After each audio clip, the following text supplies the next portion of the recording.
Bonjour à tous. Hier, l'apôtre Paul, au travers de sa lettre qu'il écrit à Timothée, sa deuxième lettre au chapitre 3 et au verset 1, nous a avertis sur les difficultés des derniers temps, c'est-à-dire des moments qui précèdent le retour du Messie, le retour de Jésus. Temps particulièrement difficiles. Voyons la description qu'il en fait, si vous le voulez bien, en lisant les versets 2 à 4.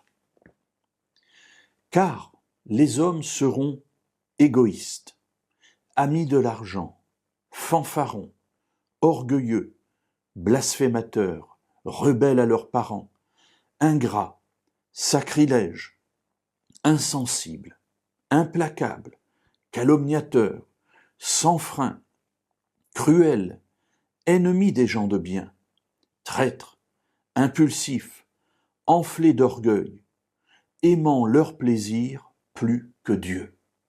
Waouh! Quelle liste, mes amis! Le problème, c'est que quand je la lis et quand j'y réfléchis, eh bien, je me dis qu'il n'a pas tout à fait tort.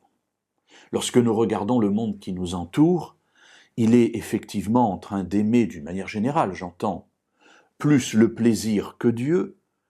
Il est rempli d'orgueil, il est rempli de gens blasphémateurs, il est rempli de gens insensibles et implacables, et tous les événements que nous vivons à l'heure actuelle nous montrent cela, cruels, sans frein.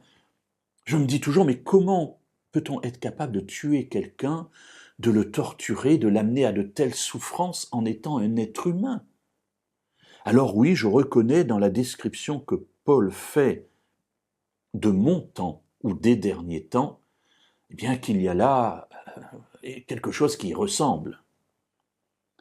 Les derniers jours sont des temps difficiles, dit-il, très difficiles, et effectivement, il n'y a pas un endroit dans le monde qui échappe à ce que nous traversons à l'heure actuelle. Mes amis, savoir cela peut produire en nous deux choses, soit la tristesse et le découragement, soit au contraire un apaisement, sachant que Dieu maîtrise toutes choses et que s'il a été capable de le prédire, c'est qu'il est capable d'y répondre.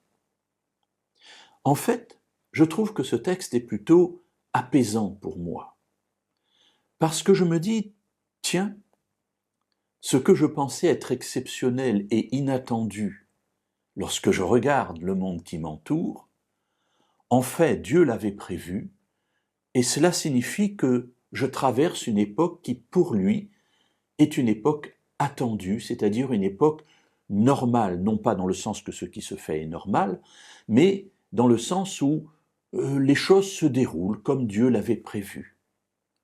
Cela m'apaise parce qu'ainsi je mets ma confiance en Dieu et je m'attends à lui pour ce qui suivra.